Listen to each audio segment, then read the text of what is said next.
Okay, Phil, here's the truck. We just finished every single bit of it today. Does not have a rear bumper. I didn't have a rear bumper when it came, so don't have one to put on it.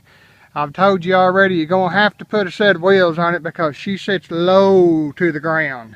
As you can see, I'm going to say she's, I don't know here, what is that? 5 inches, 4 inches off the ground at the most. You're going to have to put a set of wheels on it before you drive it very much, or it'll tear the front fenders and the running boards off of it. This truck come from the factory. It was like the Mac Daddy when it was new. I mean, it had chrome and stainless steel on it everywhere. They even had like little extra pieces on the bumper there. We was missing one of the bumper guards, so we improvised some cool rat rod bumper guards for you there, as you can see. Let me think. I got my notes here. The rear end, I figured you would put like a deeper dish wheel on the back. So the rear end in them, they're narrow in the S10s anyway. So, but if you put a deep dish wheel on them, they look awesome. I could show you another truck over there. I don't know if you can see it from here, but it's got the deep dish wheels on the back, and that's what you want to put on there. They look freaking awesome with them on there. Now you can see this door right here. This is what I was talking about on your emblem. If you're wanting to paint it white, the emblem white, it's not going to show up real good on that white. So I was a little concerned with making it look as good as you guys would want it to look. I told you that the front end is going to have to be aligned. It was lined up when I had those bigger wheels on it, but when I put these on it, now it's off about, probably about 90 degrees. You can see kind of how the steering wheel's turned right there, and it's going to have to be realigned after you put your new tires and wheels. I think it's a waste of time for me to do it now, because then when you put new wheels on, it's going to have to be done again. I always take these trucks and get them tuned. You can take them to like a GM place and they will tune them, and they will run better than what they already do, and the transmission will shift better. It costs, you know, probably about, they charge me like $600 to tune one, and I've only tuned, he's never tuned his over there that you can see. I tuned mine the other day just because I had a buddy that told me that it would really make a difference, so I would recommend getting it done. It does make a difference in how they run. The doors. These doors shut pretty good, but they do have brand new rubbers on them. So, you know, you can see the brand new rubbers here. So this door, if you just barely shut it, it ain't gonna shut. You gotta put a little juice on it to shut the door good.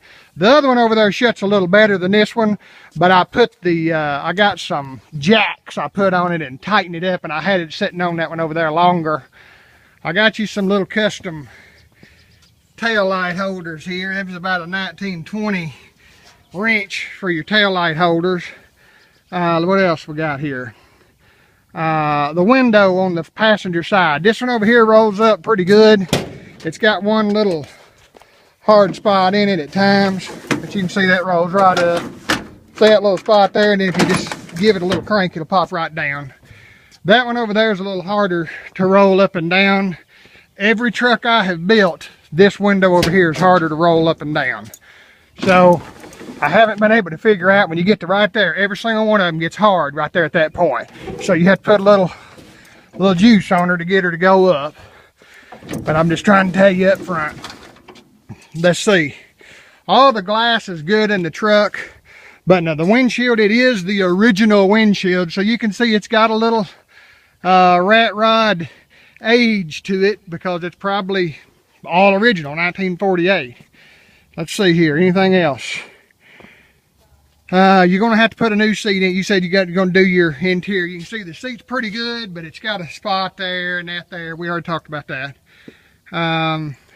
The spotlight. This truck actually came with a GM spotlight. It was hitting my fingers every time I turned the steering wheel, so I took it off. But I will put it in the truck and send it with it. Y'all could put it back on there and just bob it off or something, just so it looked kind of cool if you wanted to. Yeah, I can't stand something hitting my fingers every time I turn the steering wheel though. Let's see. The hood I got closing pretty good. This truck, a lot of them didn't come with rear view mirrors. So as you can see in here, there's no rear view mirror. I usually just rig up some kind of a rear view mirror on them. I got the air working good today. That thing, I was going to go in the house and get my little thermometer and check it, but it'll freeze you out of there. Let's see. No rear view mirror. The fuel gauge. This fuel gauge, every truck that I have built, the fuel gauge hadn't worked 100% right. They usually show about 3/4 full when it's all the way full. Now when it gets down to empty, when it gets to E, it's on E, but they don't never show all the way full. This one here is actually showing closer to full. So I'm just warning you to don't trust what the fuel gauge say. These are SunPro fuel gauges. They're not very expensive, and typically they're not the best quality. I can't find another one that's the right size to put in there. I'd put a better one in there. The speedometer is on for 20-inch wheels with the right size tire. Well, I don't know exactly what size I got on there, but I can send that to you. But with these little tires on there, it shows way too fast, obviously. So when you drive it, it's going to look like speedometer's off, but it's because when you program the computer, they put all that in there. Here's your engine right here. There she is. I do not have an engine cover for it. It didn't come with one when I bought the engine. Radiator's new. Everything, you see all your AC, I rigged up that. Your computer's underneath the dash. I'll start the truck for you so you can kind of see what we're dealing with here. Turn the key straight up and down. If you turn it all the way to the right, it won't turn on. That's off again. So turn it straight up and down. Push the button right here.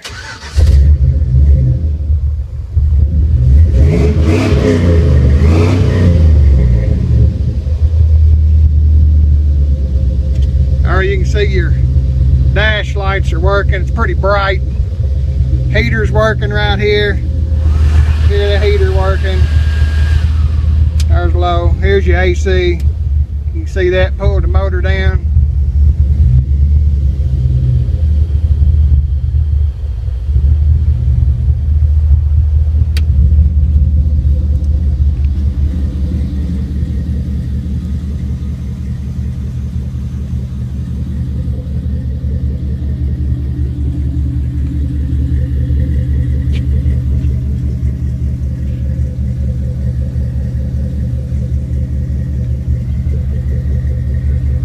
Got your beds welded in there. All the S10 beds are a little short, so I just bend a little piece on my brake and put it in there.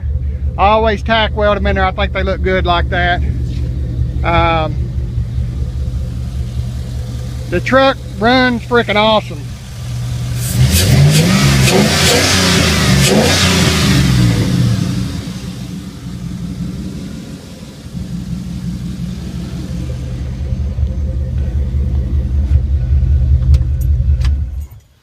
Alright, that's all I know to tell you. I tried to put everything I like for my people to know what they're getting right up front. I can't think of anything else. And obviously it is a rat rod.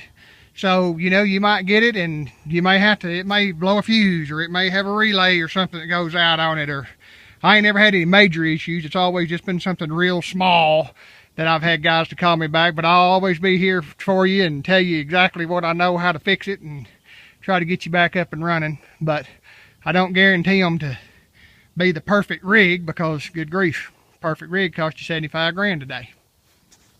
All right, there it is.